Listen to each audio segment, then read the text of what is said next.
What's up, everybody? Once again, my name is Matt, and welcome back to Let's Play The Legend of Zelda Majora's Mask 3D. In the last episode, we fought off some aliens at Romani's ranch and took a sweet ride with Cremia through Ugly Country.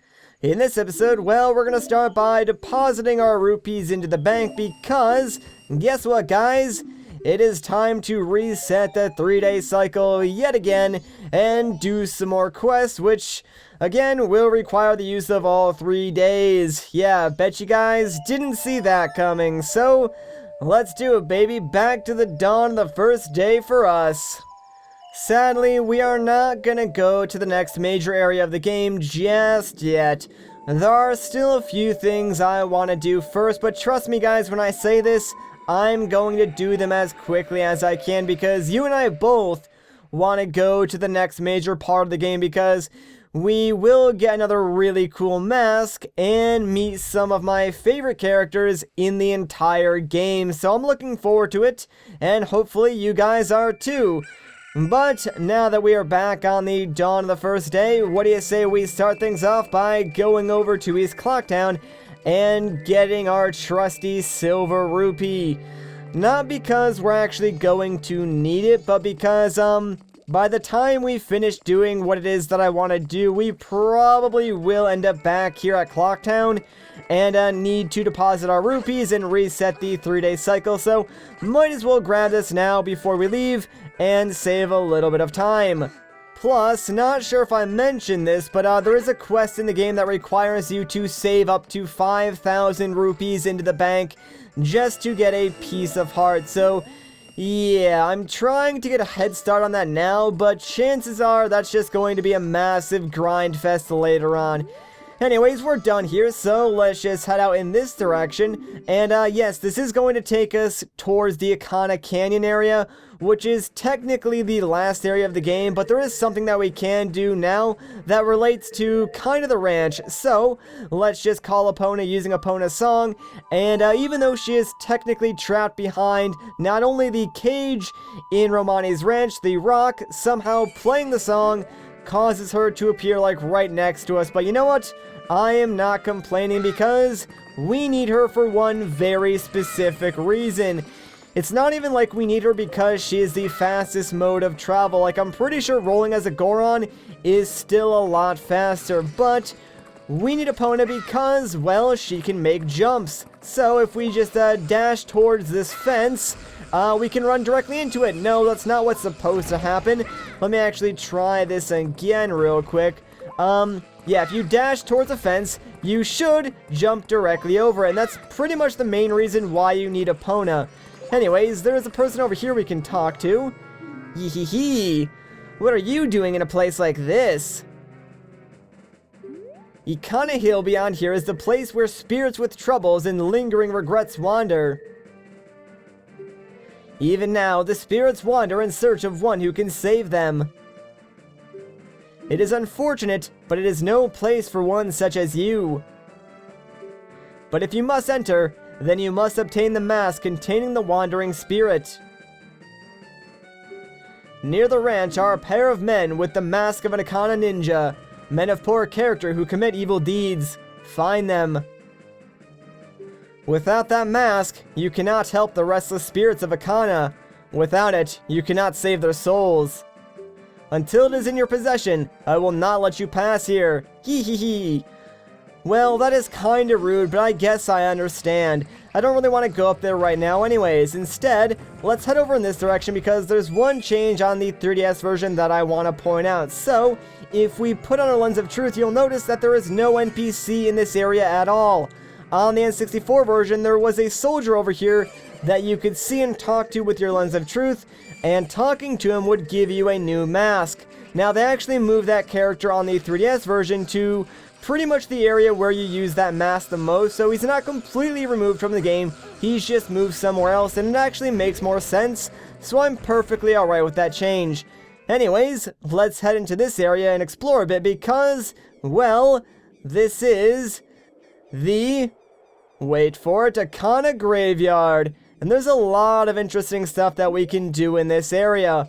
I actually want to head towards the back though because we're going to find, there he is, the gravekeeper of this area, so let's talk to him. I am Dompe, the gravekeeper who watches over this graveyard. Nice to meet you, man. My face is frightening, but I am not a bad person. All the graves here belong to the family members of the King of Ikana Castle, a place that lies beyond the mountains. We already know we can't go there, but even nowadays the ghosts come out at night. It is a frightening graveyard. I believe if we talk to him again, he does say something different, but yeah, that's right, Bat, you run away from me. Alright, what's going on again, Dompe? I want to talk to you. Did you see the huge skeleton at the back of this graveyard? No, I didn't. My father once said that it was all that was left of the former royal soldier who once guarded this graveyard. Well, that's cool. Even though he is dead, his remains still block the way. In a sense, he is still guarding the royal family's treasure. He must have been a fine soldier indeed. Well, treasure, you say? Let's see exactly what's going on back here. And yeah, sure enough, there is a giant skeleton blocking the path. It looks kind of like a giant stall child. There's also a little tiny sign over here that we can read, so let's check it out. Ye who awaken me, battle me, then shall I extinguish the furious flame. So yeah, kind of like a cryptic message, but I think I understand what it means. Before we wake this guy up and battle him, though, I would like to get some arrows because it'll make the fight a lot easier. Sadly, unless these rocks have some arrows in them, we might be kinda screwed. Come on, rocks, please give me some dang arrows. Oh sweet, there we go, perfect. Now that we have arrows, I am prepared for my fight. Let's take out our ocarina and just play this guy the Sonata of Awakening. If I could actually find it. There we go. That menu, not very easy to read. Either that, or I'm just really stupid. Probably the second one, but there we go. Let's see if that does anything for our friend here. And sure enough, he's awake. Young swordsman, you summoned me. But before we may exchange words, I must first test your skill. Stop me in my tracks. Pass through the barrier of flame. Show me what you've got. I'm not afraid of you. Let's do it. And yeah, he totally just like broke that entire bridge. I believe they also did add a bit of dialogue there on the 3DS version. Not entirely sure. The reason I wanted arrows though is because yeah, as soon as he goes past that like barrier of flame, if you shoot him with an arrow and aggro him onto you, you can defeat like the little tiny stall children that he spawns and then be able to attack him normally. This guy goes down very, very quick, so all you want to do is just like spin attack a few times, try and like slash at his legs, but there we go, he is already done. Sweet. Wait, stand down. I admit defeat. So, since we passed his test, now we get to learn a little bit about this really, really cool character. I commanded the Ikana army atop the hill in the name of the Ikana Kingdom. I am called Skull Keeta.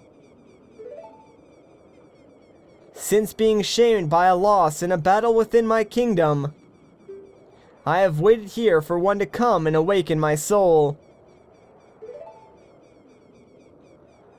Young swordsman who has awakened and deftly defeated me. I shall rely on your power to fulfill my request. I ask you to take my soul, which rests in the fiercely burning flame, and convey my words to my men, who, even in death, remain loyal to me. Tell them the war has ended. Then I shall be able to drift quietly into sleep. Captain, sir. May I take leave, sir? This is such a cool scene in the game. Like, essentially we are saving the soul of this captain who, after all this time, wants nothing more than what is best for those under his command. And he's basically giving us his rank now so we can do what he couldn't. And we salute him back. Yes, sir! And after all that, yeah, he just sort of like crumbles and disappears, which, I don't know, I always thought was kind of funny. But there we go, the flame is gone, and now we can get whatever's inside that chest, and the only way to get that I'm aware of without the use of another item is by using the bunny hood to jump across. Anyways, let's open this up and see what's inside. So we got ourselves the captain's hat. The ghost of 100 soldiers swear allegiance to this symbol of authority. Cool. Alright, so now that we got this, let's head back into the main area of the graveyard. There's actually something really funny that we can do now that we have this mask. So, let me find Dompe real quick. Where is he actually? Oh, there he is, back over there. Alright, so what's going on, dude? If we try and talk to Dompe while wearing this mask, well, you'll see what happens. What's up, dude? Ah! They're out! Why are they out when it's not even night? Yeah, so he gets, like, really freaked out and just starts, like, running away and running all over the place. Like, I think he's eventually gonna run up to his house at, like, the edge of the graveyard, so let me see if I can actually follow him using my bunny hood and see where he goes. Although, Dompe moves, like, really quickly, so he might actually... Yeah, he actually already made it inside, so we can't follow him because the door's locked, so we can't even go in. Yeah, I just kind of wanted to show that off. Doesn't really have, like, any significance. There's, like, no point to doing that other than the fact that it's really stinking funny. Alright, so, he did tell us that they're out even though it's not nighttime. That sort of gives us a little bit of a clue, I guess. So, what do you say we play the Song of Double Time and just fast forward until the night of the first day, just to sort of see what Dompe was talking about. You can go pretty much any time after 6 p.m. You really don't have to do anything specific for this. But, now that it is night, you did see very briefly that, there are a bunch of stall children all in the graveyard, and while wearing the captain's hat, we can actually approach them and talk to them. Well, we could if the game would actually give me the option to. Come on. There we go. Huh? Oh, Captain, excuse me, sir. Yeah, those guys don't really say a whole lot, but there are 3 stall children marching around this grave, so, what do you say we talk to these guys and figure out what they're up to? Huh? Ah, Captain, sir, excuse me, sir. Everyone, give the Captain your attention. We haven't seen you in some time, Captain, sir.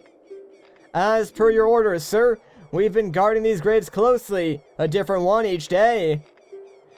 We have all been expecting your next orders, sir. What shall we do? Open the grave, I say.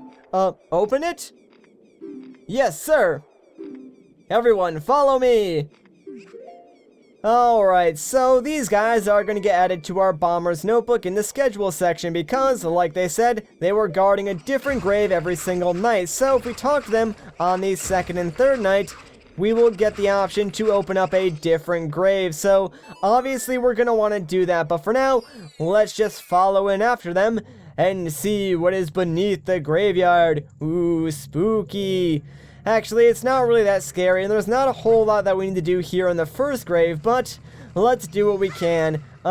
Yeah, there are a ton of bats in this room, and you actually do want to take them all out, so I recommend just, like, standing in the center and spamming your sword. You probably will take a lot of damage this way, but it does seem to be the most effective way to do it.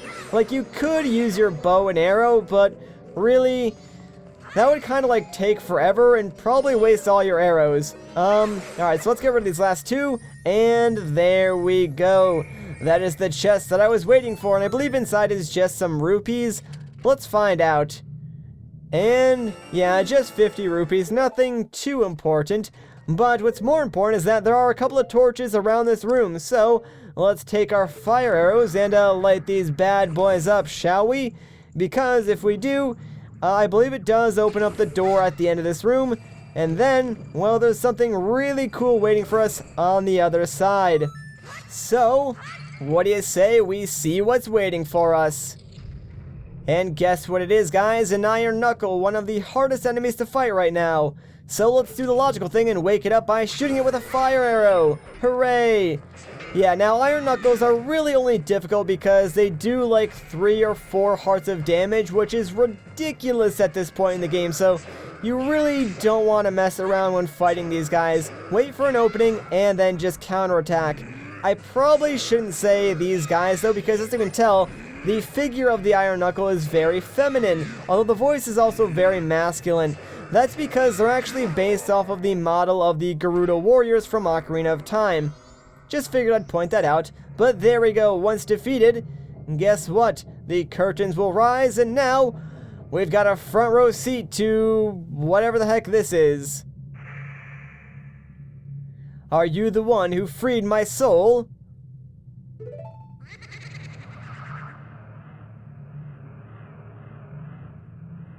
I serve the Ikana royal family. I am the composer called Flat. The songs connected to the royal family that remain here were all composed by my brother and me. Oh, Sharp, my dear brother. He sold his soul to the devil and was the one who locked me in here. You who do not fear the dead, learn well the song that is inscribed behind me. And if you ever meet my brother, I'd like you to inform him. The 1,000 years of raindrops summoned by my song are my tears. The lightning that strikes the earth is my anger. I have made my request. Well, that is rather dark, but I think for the most part that guy is talking figuratively. Like, I don't really think his brother sold his soul to the devil. That might take it a little too far for this game. Anyways, the 1,000 years of raindrops summoned by my song are my tears. The lightning that strikes the earth is my anger. Here is written the song that shall cleanse his cursed black soul. What song might it be? Well, it might sound familiar if you've played Ocarina of Time, or if you're just a fan of Zelda in general, because it is a pretty popular song. It's one of my personal favorites. It is the Song of Storms. But alright, with that, we have learned the Song of Storms. A melody filled with the composer's passion, a turbulent tune that blows curses away. Cool, that will probably come in handy later on. And now the buried treasure event has been added to our notebook. Alright, so we're pretty much done in this section of the grave. Like I said, we have to open up one grave every single night. So, all that's really left to do is get out of here and then explore the other two graves. But you know what? I think this is actually a good place to end off the video. So, if you guys enjoyed this part, a like rating would be greatly appreciated. If you want to see more, consider subscribing. But, once again guys, my name is Matt. Thank you so much for watching, and I'll catch you in the next one.